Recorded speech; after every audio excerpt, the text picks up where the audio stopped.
Top quality और consistent performance के लिए सिर्फ सिल्वर पंप्स। टॉप क्वालिटी और कंसिस्टेंट परफॉर्मेंस के लिए सिर्फ सिल्वर पंप्स, नाम याद रखना। कल्याण पूर्वेमध्ये एका रुग्णालयामध्ये काम करणाऱ्या रिसेप्शनीला परप्रांताकडून मारहाण झाली आणि यानंतर सध्या तिच्या घराजवळ भाजप पदाधिकारी, कार्यकर्ते, त्याचबरोबर मनसे पदाधिकारी व कार्यकर्ते मोठ्या संख्येने या ठिकाणी त्याच्या घराजवळ उपस्थित झालेले आहेत। आपण पाहू शकता तब्बल 16 ते 17 तास उलटून गेली आहे।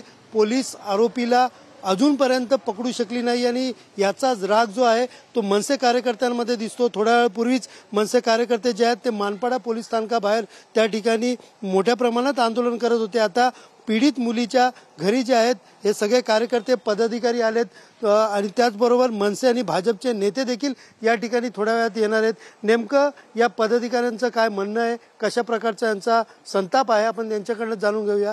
सर, काय सांगाल, आज तुम्ही त्या पीडित मुलीची भेट घेतली आहे, ज्या पद्धतीने तिला मारहाण केली आहे, तिची कशी प्रकृती कशी आहे आणि काय नेमकं तुम्हाला वाटतं? ती मुलगी आत्ता सुद्धा मानसिकरित्या आणि शारीरिकदृष्ट्या सुस्थितीत नाहीये। कारण की आपण जर तो व्हिडिओ पाहिला असेल, ज्या परिस्थितीत त्या मुलीला त्या व्यक्तीने मारहाण करायचा जो प्रयत्न केलाय, मुळात सध्याची असलेली जी परिस्थिती आहे ती समोरचा व्यक्ती परप्रांतीय किंवा स्थानिक किंवा कोणी आहे, मुळात एखाद्या महिलेला कशा पद्धतीने त्याने ट्रीट केलं ना, खरोखर खूप निंदनीय आहे आणि खूप शर्मनाक अशी ती गोष्ट आहे। माझं तर व्यक्तिगत असं मत आहे की ह्या व्यक्तीला पोलिसांच्या स्वाधीन करण्याआधी जनता म्हणून सगळ्यांनी त्याला प्रसाद दिला पाहिजे आणि खरोखर महिलांची, मुलींची कसं वागलं पाहिजे ह्याबद्दलची त्याला शिकवण निश्चित दिली पाहिजे। प्राथमिक दृष्ट्या ज्यावेळेला आम्ही थोडीशी त्या व्यक्तीची माहिती घेण्याचा प्रयत्न केला तर तो व्यक्ती गुन्हेगारी पार्श्वभूमीचा असावा अशी एक शंका दिसते। कारण की त्या पद्धतीचे सार्वजनिक प्रसार माध्यमांवर त्याचे काही फोटोज त्या पद्धतीचे दिसत आहेत। त्यामुळे निश्चित कडकात कडक त्याच्यावर कसं शासन करता येईल यासाठी आम्ही मानपाड्याचे वरिष्ठ पोलीस निरीक्षक त्यांची भेट घेऊ आणि त्यांना सुद्धा आम्ही दबाव टाकून या विषयावर सांगू आणि जर तो त्याच्या आधी जर आमच्या हातात सापडला तर निश्चित त्याला आधी जनता प्रसाद देईल, त्यानंतर तो पोलिसांच्या स्वाधीन होणार, एवढं निश्चित। उल्हासजी, ज्या पद्धतीने आता 16-17 तास उलटून गेलेत, गुन्हा दाखल झालाय, मात्र अजून देखील आरोपी या ठिकाणी सापडला नाही। मनसेचे पदाधिकारी पोलीस स्थानकासमोरच त्या ठिकाणी आंदोलन केलंय। आता तुम्ही देखील त्यांच्या घराजवळ आलेले आहेत, काय तुमच्या भावनात आणि मनसेची आता काय याच्यामध्ये प्रमुख भूमिका असेल? कसं आहे, तुमच्याच माध्यमातून आम्ही ती चित्रफित पाहिलेली आहे की तो हिजडा आहे जो लहान मुलीवर अंगावर जाऊन लाताबोक्याने तिला मारलंय। त्या हिजड्याला आम्ही चॅलेंज करतोय की जर मर्दानगी करायची असेल तर आम्हा मनसे सोबत कर। पोलीस काल गुन्हा दाखल झालेला आहे पण पोलीस डिपार्टमेंटने अजूनपर्यंत त्याला अरेस्ट केलेलं नाही।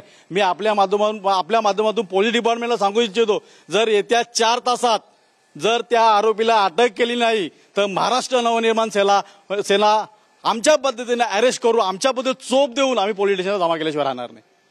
एकंदरीत पाहिलं तर घराजवळ आपण पाहू शकतो की मोठे मनसैनिक जे आहेत ते मोठ्या प्रमाणात या ठिकाणी उपस्थित झालेले आहेत आणि आक्रमक भूमिका घेत 4 तासात त्याला अटक केली नाही तर आमच्या पद्धतीने त्याला चोप देऊन आम्ही अटक करू, अशा प्रकारचा इशारा देखील मनसे कार्यकर्ते व पदाधिकाऱ्यांनी दिला आहे। आपण पाहू शकता या इमारतीमध्ये मोठ्या प्रमाणात ती जी पीडित मुली आहे याच इमारतीच्या 3ऱ्या माळ्यावरती राहते आणि सध्या काल रात्री 9 ते 10 वाजेच्या सुमारास हा मारहाणीचा गुन्हा दाखल झाला होता।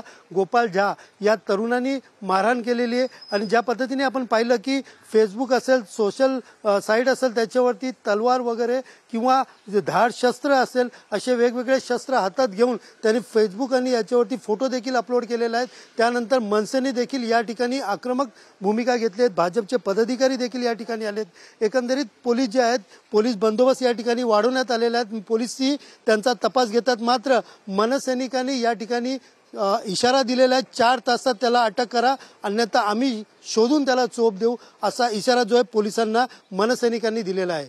कॅमेरा पर्सन मोहन दुबेसह सुनील जाधव, TV9 मराठी, कल्याण।